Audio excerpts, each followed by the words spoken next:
All gone, Patricia announced with a triumphant smile, swiveling my office chair to face me as I stood frozen in the doorway. 15 years of your so-called research, deleted with just a few clicks. Now you can focus on being a proper wife to my son. My name is Olivia Parker, and at 35, I watched my mother-in-law destroy what she thought was my life's work in molecular oncology research. The cruel satisfaction in her eyes made my stomach turn, but I kept my expression neutral. Why? I asked quietly, my hands steady despite the rage building inside me. That research could help thousands of cancer patients. Patricia scoffed, standing up from my chair with the same aristocratic grace she wielded like a weapon since the day I married her son, Michael. Help people. Please, you're just hiding in this home office, playing with your little computer models while my son needs a real wife. Someone who can give him children, host dinner parties, be there when he comes home. I glanced at my computer screen, now wiped clean of the molecular simulation models I'd spent years developing. Models that could revolutionize targeted cancer therapy, potentially saving countless lives. Patricia had no idea that her action would trigger something far bigger than her petty attempt to control me. Michael supports my work, I said calmly, watching her perfectly manicured hand rest possessively on my desk. He understands its importance. Michael is too kind to tell you the truth, she sneered. He married a doctor, not a hermit who spends more time with computer models than her own husband. I'm doing you both a favor. The irony of her words almost made me laugh. My research wasn't just about finding new cancer treatments, it was personal.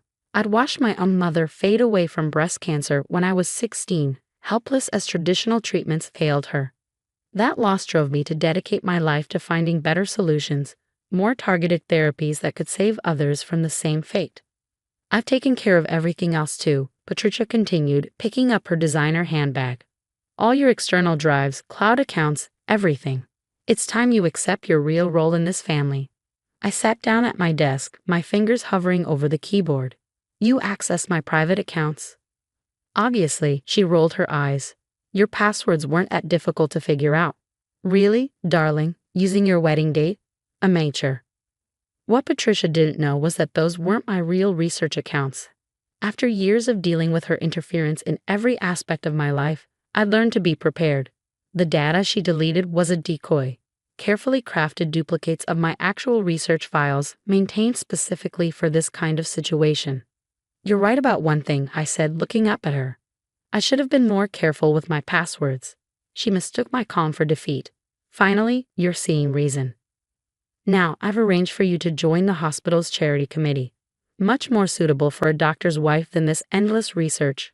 My phone buzzed, a notification from my real backup system confirming that all attempts to access the secure servers had been logged and reported. Every keystroke, every deleted file, every attempted breach was documented. Patricia had just handed me exactly what I needed. I should thank you, I said, standing up. Her satisfaction faltered at my steady tone. Thank me? For what?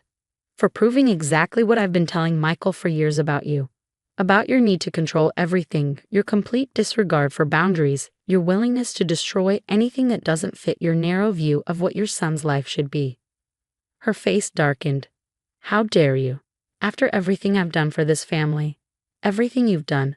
I interrupted, pulling up the security logs on my phone. You mean like trying to access private research servers? Attempting to delete confidential medical data? Those are federal crimes, Patricia. The color drained from her face. You're bluffing. It's all gone. I made sure of it. I smiled, thinking of my real research, safely stored on secure servers at the Institute, protected by security measures far beyond Patricia's comprehension. Did you really think I'd keep 15 years of critical medical research with passwords as simple as my wedding date? I don't believe you, she said, but her voice wavered. You're just trying to save face. My phone buzzed again, this time a call from Dr. John at the Research Institute. Excuse me, I said, answering the call. Yes, doctor? The latest simulation results? That's fantastic news. Patricia's expression shifted from confusion to dawning horror as I discussed the very research she thought she'd destroyed. When I hung up, she was gripping her handbag so tightly her knuckles were white. How? She demanded. I deleted everything. No, Patricia. You deleted decoy files I created specifically for people like you.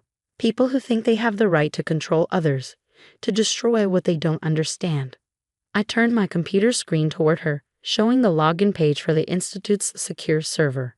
My real research has always been safe. What hasn't been safe is your access to this house, to my private space, to my life. You set me up, she whispered. No, you set yourself up. I just made sure I had proof when you finally crossed the line. I heard the front door open, Michael coming home from his hospital shift. Perfect timing. I think we should all have a talk about boundaries, don't you? Patricia's face contorted with rage, but before she could speak, Michael appeared in the doorway. One look at his mother's face, my calm demeanor, and the computer screen told him something was very wrong. What's going on? He asked, his eyes moving between us. I held up my phone, the security logs clearly displayed. Your mother decided to take matters into her own hands regarding my research. I think you should see exactly what she tried to do. As I pulled up the evidence of Patricia's actions, I felt a weight lift from my shoulders. For years, I'd endured her subtle undermining, her constant criticism, her attempts to mold me into her idea of a proper wife. Now finally, everything was out in the open. The look on Michael's face as he read through the logs told me everything I needed to know. Patricia's carefully constructed world of manipulation was about to crumble, and my research, my real research, was safer than ever. My phone buzzed one more time, another notification from the Institute. The latest trial results were in, and they were better than we'd hoped. Sometimes the best revenge isn't confrontation or anger. It's simply proving them wrong in every possible way. The aftermath of Patricia's attempted sabotage unfolded like a carefully choreographed dance. Michael stood in my office, still scrolling through the security logs, his doctor's hands trembling slightly as he processed the extent of his mother's actions. Mom, he said finally, his voice carrying that quiet disappointment that I knew would cut Patricia deeper than any anger could. You tried to destroy Olivia's cancer research that could save lives. Patricia's perfectly composed facade cracked. I was trying to save your marriage. She spends all her time with these computers, these models. When was the last time she acted like a proper wife? I watched Michael's expression shift from disappointment to something harder. A proper wife? Like the society wives you parade around at your charity events? The ones who measure their worth by the size of their dinner parties? Those women understand their responsibilities to their families, Patricia shot back. They're there for their husbands, not hiding away playing scientist. Playing scientist? I couldn't help but laugh. Should I show you the grant proposals, the trial results, the lives we've already saved with our preliminary findings? Before Patricia could respond, my phone rang again. This time, it was Dr. Anderson, head of the oncology department at Memorial Hospital. I put it on speaker deliberately. Dr. Parker, your latest trial results are remarkable. His excited voice filled the room. The targeting mechanism you've developed could revolutionize how we treat aggressive breast cancers. When can you present to the board? I met Patricia's eyes as I responded. I'll send you the full data package tomorrow, doctor. We're seeing an 82% reduction in tumor size with minimal impact on healthy tissue. After I hung up, the silence in the room was deafening. Michael broke it first. 82%, Liv? Why didn't you tell me it was going so well? I was waiting for the final confirmation, I said softly. I didn't want to get hopes up until we were sure. Patricia stood there, her perfectly coiffed hair and designer outfit suddenly seeming like armor that was cracking. This doesn't change anything, she insisted, but her voice lacked its usual conviction. Family should come first. Family does come first, Michael said, moving to stand beside me. And Olivia's research is about family. Or did you forget how we met? I closed my eyes, remembering that day in the hospital 5 years ago. I was presenting my early research findings to the oncology department, and Michael, then a new surgical resident, had stayed after to ask questions. His sister had died of breast cancer the year before, the same type my research targeted. We connected over shared loss and shared purpose. That's different, Patricia protested. You're a real doctor, Michael. You save lives in the operating room, not playing with computer models. Those computer models, Michael's voice was tight with anger, have just shown better results than any current treatment protocol. Do you know what that means? It means fewer mothers losing their daughters, fewer children growing up without mothers. Like me, I added quietly, like Sarah. Michael's sister's name hung in the air like a physical presence. Patricia flinched. She started, but for once she seemed at a loss for words. I think you should leave, Michael said firmly, and I want your key to our house. You've lost the right to unrestricted access. You can't be serious. I'm your mother. Yes, and you just tried to destroy research that could save lives because it didn't fit your idea of what a wife should be. Being my mother doesn't give you the right to sabotage my wife's work or our marriage. Patricia's face crumpled, not in genuine remorse but in the realization that she finally pushed too far. She fumbled in her bag, pulled out her house key, and placed it on my desk with shaking hands. You'll regret this, she said, but the threat in her voice sounded hollow. Both of you. After she left, Michael turned to me. Why didn't you tell me you suspected she might try something like this? I sighed, pulling up the real research data on my secure server. Would you have believed me? She's always been so careful to maintain plausible deniability to make me look oversensitive or paranoid when I raised concerns. He ran a hand through his hair, a gesture I knew meant he was processing difficult truths. I should have seen it. All those little comments, the constant criticism disguised as concern. Hey, I touched his arm gently. You're seeing it now. That's what matters. Show me, he said suddenly. Show me everything she tried to destroy. I want to understand exactly what you've been working on. For the next hour, I walked him through the research models, the trial results, the potential implications for cancer treatment. His medical background helped him grasp the technical details, but it was his personal investment, the memory of his sister, that made him understand the true importance of the work. Sarah would have loved this, he said finally, staring at the molecular models rotating on my screen. She always said science would find a better way. That's why I couldn't let your mother's actions slide this time, I explained. It's not just about me or my career. It's about all the Sarahs out there, all the daughters and mothers and sisters who deserve better treatment options. My phone buzzed with another email from the Institute. The board wanted to fast-track the next phase of trials based on our results. As I read the message aloud, I saw something shift in Michael's expression. What is it? I asked. I was just thinking about all the times Mom talked about proper wives and family obligations, he said. But what you're doing here, this is the greatest service to family I can imagine. You're literally fighting to keep families together. I leaned against him, feeling the steady strength that had supported me through years of research, trials, and setbacks. We're fighting together. Your surgical insights have been invaluable to understanding how these treatments would work in practice. Partners, he said, kissing the top of my head. Partners, I agreed, thinking how different this was from Patricia's vision of marriage as a hierarchy with wives in subordinate roles. My computer pinged with another backup confirmation, reminding me that while Patricia had tried to destroy my work, she'd only succeeded in proving why it was so important to continue. Sometimes the people who try to tear you down end up giving you the strongest reasons to keep building. Should we celebrate? Michael asked, gesturing at the trial results still displayed on my screen. 82% is amazing. I smiled, already thinking about the next phase of research. Let's celebrate by proving we can make it even better. Because that's what real partners do. They build something meaningful together, regardless of what others try to destroy. 6 months after Patricia's attempted sabotage, I stood at the podium of the International Cancer Research Conference, presenting our breakthrough findings to a packed auditorium.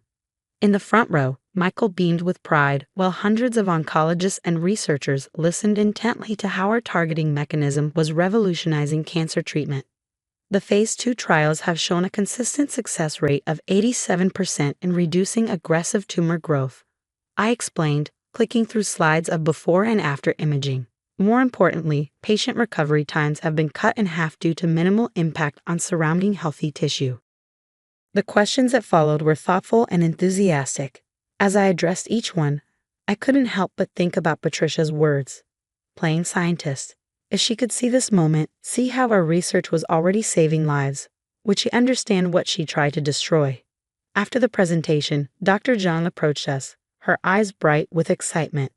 Dr. Parker, the Gates Foundation representatives want to meet with you. They're interested in funding a global implementation program. As we discussed the possibilities, I felt a tap on my shoulder. Turning around, I found myself face to face with Linda, Patricia's best friend from the hospital charity committee. Olivia, she said, her voice subdued. I owe you an apology. Patricia told us such different stories about your work, made it sound like a hobby that was destroying your marriage. But this, she gestured at the conference hall, this is extraordinary. Before I could respond, Michael stepped in. My wife's hobby has just revolutionized cancer treatment. Maybe you can mention that at the next charity meeting. Linda had the grace to look embarrassed. Actually, Patricia hasn't been to any meetings lately. Not since, she trailed off. Not since she showed everyone who she really is. I suggested quietly. The past 6 months had transformed more than just our research. Patricia's actions had rippled through her carefully curated social circle, her country club friends, even her church group. The truth about her attempt to destroy life-saving medical research had stripped away her facade of the concerned mother-in-law. Later that evening, Michael and I celebrated in our hotel room with takeout and champagne. To my brilliant wife, he toasted, who not only outsmarted cancer cells but also proved that the best revenge is spectacular success. I clinked my glass against his, to partnerships that matter. My phone buzzed, an email from the hospital board. They wanted to name the new research wing after Sarah, Michael's sister. I showed him the message, watching his eyes fill with tears. She would have loved this, he said softly, not just the research, but seeing you stand up there today, proving everyone wrong. Speaking of proving people wrong, I hesitated, then pulled out an envelope from my briefcase. This came yesterday. Inside was a letter from Patricia. Michael read it aloud. Olivia, I saw your research featured in the medical journal. 87% success rate, all those lives you'll save. I was wrong. So terribly wrong, not just about your work, but about everything. I let my own narrow vision of what a wife and mother should be blind me to the incredible impact you're making. I don't expect forgiveness, but I needed you to know that I understand now. Patricia. Michael set the letter down. Are you going to respond? I thought about it. Maybe. Not today, but someday. When it feels right. You're a better person than she deserved, he said, pulling me close. It's not about being better, I replied. It's about understanding that success doesn't look the same for everyone. My version of being a wife, a doctor, a researcher, it's different from what she imagined, but it's no less valuable. My phone buzzed again, this time with photos from the first patient in our trial, now in complete remission. Her daughter had sent pictures of their first family vacation since the diagnosis, full of smiles and hope and future. This is what matters, I said, showing Michael the photos. This is what your mother almost destroyed. Not just files on a computer, but hope for families like this. We stayed up late into the night, planning the next phase of research, discussing the new research wing, imagining all the possibilities ahead. The backup system that had protected my work from Patricia still ran smoothly in the background, but it represented something different now, not just protection from destruction, but preservation of hope. As I drifted off to sleep, I thought about how sometimes the people who try to tear us down end up being the catalyst for our greatest achievements.